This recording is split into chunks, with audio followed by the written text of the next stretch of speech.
To begin, I will discuss my own personal experience at a job I used to have at Metro. At first glance, a grocery store might not seem like a place where so many people's identities can be shaped and influenced. However, with critical analysis of the structure of these establishments, it can be seen how they can be influenced by the power dynamics of patriarchy and capitalism. In my own experience, it was already very clear as to the division of labor within the establishment, as men and women were divided in the groups of labor that patriarchy would assume that they should be doing. In my own personal hiring experience, it made it very clear to me how this was going to work.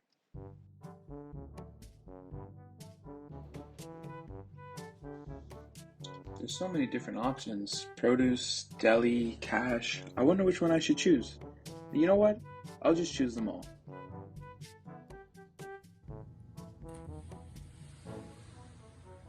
Yeah, okay, sure.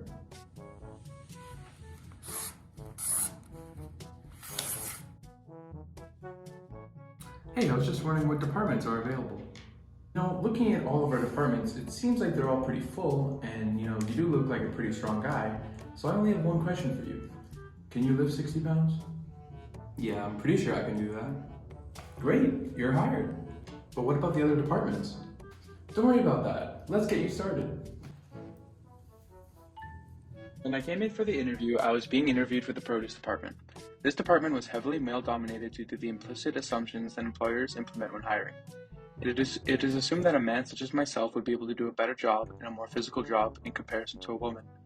This form of hiring determines the identities of the employees working there by using patriarchal attitudes. Different departments had clear gender biases in the hiring process. Departments such as bakery and floral, for example, had no male employees, while departments such as produce were heavily male dominated. This is due to the effects of capitalism and the division of labor. As the goal of capitalism is to maximize production and efficiency, employers often proceed with the hiring process with a sexist mindset, as it is assumed that a man needs to be doing a physical job, undermining the capabilities of women in the workplace. This is because the patriarchy enforces the idea that women's bodies are often constituted as out of place in the public sphere of waged work and civil service. Employment opportunities are gendered, with some forms of work labeled as more suitable to women rather than men. This demonstrates how the clear division of labor within the grocery store is patriarchal and a result of capitalism.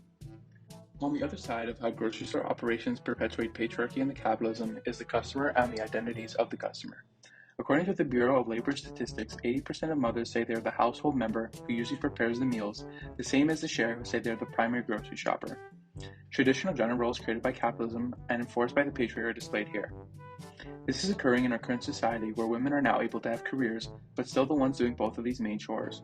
During my time at the grocery store, I noticed that on top of the majority female demographic, they were also taking care of the children. According to a study done in regard to retail consumer demographics, males placed their importance rating on being served quickly and no waiting was greater than women's ratings. Female shoppers considered weekly specials, regular discounts, and promoting pricing more important than men.